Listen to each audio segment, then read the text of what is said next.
Captain Midnight, brought to you every day, Monday through Friday, by the makers of Ovaltine, the world-famous food drink.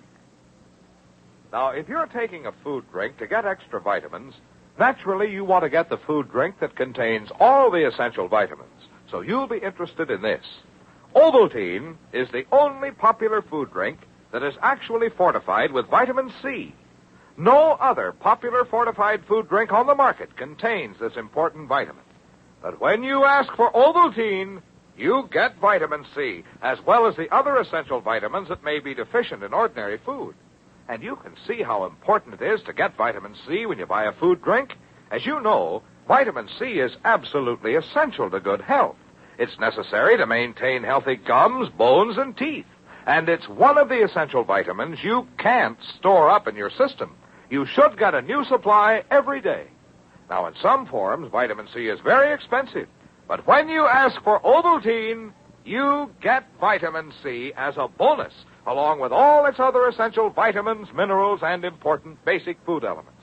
In fact, if you're a normal person, 2 glasses of Ovaltine daily in normal meals give you plenty of vitamin C, as well as enough of every other essential vitamin for buoyant health and keen vitality. So if you're taking a food drink to get your extra vitamins, why not change to Ovaltine? You get vitamin C as a bonus. It's one of the many extra benefits you get when you drink Ovaltine. So be sure to get a jar of Ovaltine today. And now, we begin a new and action-packed adventure, The Map of Mystery.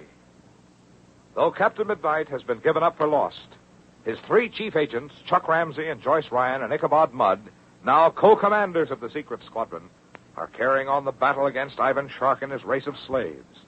The battle which will determine the fate of America. Arriving by plane in Uberaba, Brazil, they went straight to the chief of police and obtained the map describing the location of the Valley of the Lost People. Meanwhile, however, Shark himself had landed at the ranch outside of town. And having learned from Pedro da Silva that the map was in the hands of the secret squadron agents, he brutally killed the Brazilian and then devised a diabolical scheme for regaining possession of it. Now, in the living room of the hacienda, the international criminal has been describing to his daughter Fury the trap by which he hopes to capture his enemies. Listen as Fury inquires anxiously. But, Father, are you quite sure that the secret squadron agents never met this man, Da Silva? Quite, my dear. If they had, then of course my little stratagem would fail. Everything depends on their believing that our Lieutenant Gomez is actually Da Silva. You've sent Gomez into the city to find them, then? Yes. Doubtless he has already arrived by now. But what was he to tell them? Why, he was merely to introduce himself to them as Senor Pedro da Silva, the man on whose estate one of our jet-propelled planes fell. The man who had the presumption to steal the map of the valley and turn it over to the police. And the man who lies dead out there in the courtyard now. Precisely. Though, of course, the secret squadron agents have no way of knowing that. They will welcome Gomez with open arms. Then they will meet the same fate that their leader met. And before this day is over, I promise you. You mean, Father, that Gomez will lure them out here? Exactly. But they'll be eager to leave for the valley, Father, now that they know where it is. What pretext can he possibly use to delay them? An infallible pretext, my dear. He will tell them that Ivan Shark is here. What? You... Yes. Or I should say, the body of the late Ivan Shark. Oh, so that's it. He'll say that you were in the plane that crashed. At least that he believes I was. He can't be sure. So the secret squadron agents had better come out and identify me. Well, they won't be disappointed, Father. They'll find you here all right. Yes, but not exactly dead, my dear. In fact, very much alive. Alive and ready for them, eh? And at the moment, it seems very much as if Ivan Shark's confidence is justified, as if his plans are destined to succeed. For as we know, the arch-criminal's henchman Gomez has already found the secret squadron agents in their hotel room in Uberaba, and without an instant's hesitation, they have accepted him as their friend and ally, Senor Pedro da Silva. Now, at the imposter's suggestion, they are leaving the hotel to accompany him to the ranch where the arch-criminal eagerly awaits them. As they enter the automatic elevator to descend to the lobby, Chuck exclaims apprehensively, Luke, I'd be a lot happier if I weren't carrying these papers around with me. You mean the maps, Chuck? Yeah, I stuck them in my pocket when Senor De Silva here knocked on the door, and I've still got them. Oh, that ain't too good, Chuck. They're too valuable to be toting around. But I would not worry if I were you, Senor Ramsey. Surely they will be safe at my ranch. I don't know. Maybe I ought to stick them in the hotel safe. No, Senor. That would be a mistake. Why would it be? Well, you see, that would mean you would have to come all the way back here to the city after you leave my ranch. Well, we're going to have to do that anyway, ain't we? We got to get our plane. See, but there is a shortcut from the ranch to the airfield. It will save you much time if you do not have to return to the hotel. Oh. Well, if that's the case, I guess I'll take the maps along. Yeah, or maybe you better, Chuck. Because whether it's Shark's body or not, we're going to want to move fast as soon as we've identified it. Good. I am so glad you have decided to bring the maps along. I think it will be best that way. Best for everyone. A half hour later, they are speeding along the open highway when Icky, sitting in the front seat next to Shark's lieutenant, remarks thoughtfully, You know, it'd be a funny thing if this guy out at your ranch does turn out to be Shark. In what way funny, Senor Mott? Well, I'm thinking of Captain Midnight. It's only a couple of days now since... you know. Since he has died, eh? Yeah, that's what I mean. I still can't get used to saying it somehow. And it is a strange coincidence that Shark should die so soon afterward. Is that your idea? Yeah, that's it. I've been thinking the same thing, Icky. Gosh, each one trying to get the other for years and years, and then both of them dead within a few hours. But we don't know that Shark's dead, Chuck. This may not be he at all. I think I can almost promise you will see Ivan Shark at my ranch, Senorita. You're pretty sure it's him then, huh, De Silva? Si, Senor Mud. I am almost entirely sure. You will not be disappointed. Jeepers, if it is, what do we do then? Do we go back to Washington? Or do we head for the homeland of the lost people? I think that'll be up to Major Steele, Joyce. We'll report to him by radio and let him decide, huh? Yeah, you're right, Icky, but I bet I know what his decision will be. He'll say, head on down to the Antarctic and see what's cooking.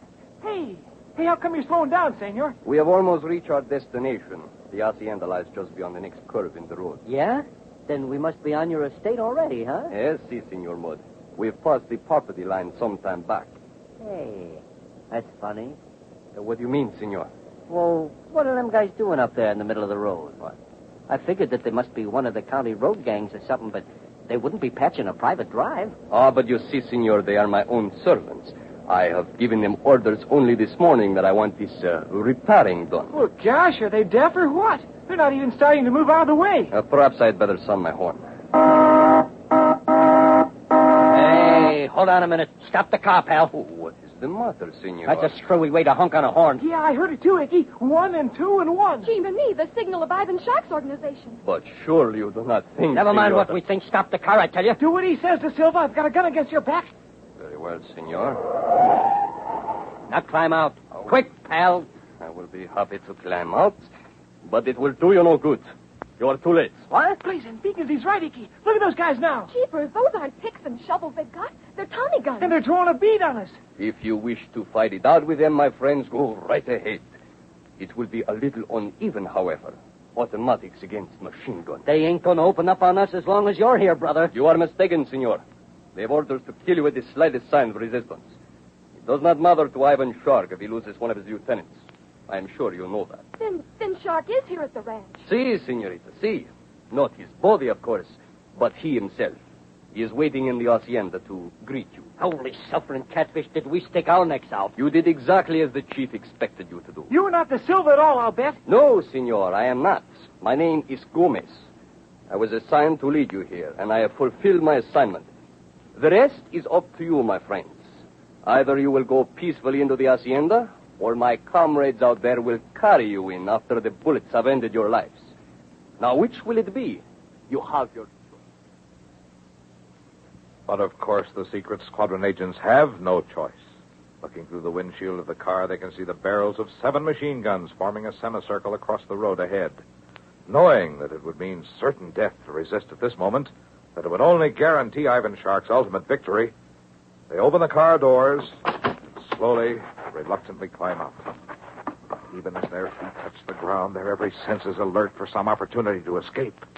And in the minds of each of them is the same thought, the thought which Chuck murmurs in Joyce's ear as they marched toward the hacienda, their hands above their heads, the Tommy guns pressing against their backs. We gotta think of Captain Midnight, Joyce. We've gotta figure out what he'd do. He'd get out of a jam like this, and so will we. We'll never avenge his death if we don't. So keep your eyes open. So it is that a few moments later, a door swings open, and Chuck and Joyce and Nicky, still covered by the guns, enter the living room of the ranch house to be greeted by the snarling, mocking laughter of their archenemy, Ivan Shark. Look at them, Fury. The arrogant fools who thought they could outwit me without the help of their late leader. Did you seriously believe that you were equal to the task of conquering Ivan Shark? Did you? Yes, we did, and what's more, we still think so, Shark. Indeed. And what will you use for brains, my friends? The only one of you who possessed any is dead. Without him, you are as helpless as newborn babes. Well, at least we all agree that he was a great man. That's more than I ever heard you admit when he was still alive, Shark. I am only too happy to admit it, now that he is dead, Mud. And if I was able to dispose of him, think of what a simple matter it will be to rid myself of you. It may not be as simple as you think, Shark. Listen to him, Fury. Here he stands, covered by enough machine guns to blast him to pieces. And he brags that it will be difficult to kill him. What will you do, Ramsey? Tear the guns out of the hands of my agents? Why, Captain Midnight himself could not save you now if he were alive. Of course, they might not be in this predicament, Father, if he were alive. True, my dear. I would not have dared to use such an obvious device to lure them out here. He would have seen through it, but not they. They walked into the trap without a moment's hesitation. And maybe we'll walk out of it the same way. Fish face. Yes? You will not have the chance, Mud. Within 5 minutes, you will have joined your leader in oblivion. Why 5 minutes, Father? Why not now? We have only one piece of business to transact first, my dear. Ramsey, Yeah? What do you want? I believe you know what I want. The maps and the charts that were stolen from my agent's plane. Hand them over to me immediately. You hear me, Ramsey? I am waiting. Give me the maps and the charts at once. After that, I will give you and your comrades permission. But Chuck Ramsey makes no move to hand the papers to Ivan Shark. Why not? We know that he's carrying them in the pocket of his uniform. Could he have some plan up his sleeve? Some idea by which he might save himself and his fellow agents from death? What could it be? Don't miss tomorrow's thrill-packed adventure, A Bargain for Betrayal. Now, if you're drinking a food drink regularly to get your extra vitamins, by all means, remember this. Of all popular food drinks, Ovaltine and only Ovaltine contains vitamin C. Yes, Ovaltine and only Ovaltine is fortified with vitamin C, along with all its other essential vitamins. Many other well-known packaged food drinks you may buy fail to supply one or even more of these essential vitamins or minerals in significant amounts. So be sure to ask for Ovaltine, the most delicious and complete way to get your extra vitamins, including vitamin C. Tune in tomorrow, same time, same station, to Captain Midnight. Until then, this is your Ovaltine announcer, Tom Moore, saying goodbye and happy landing.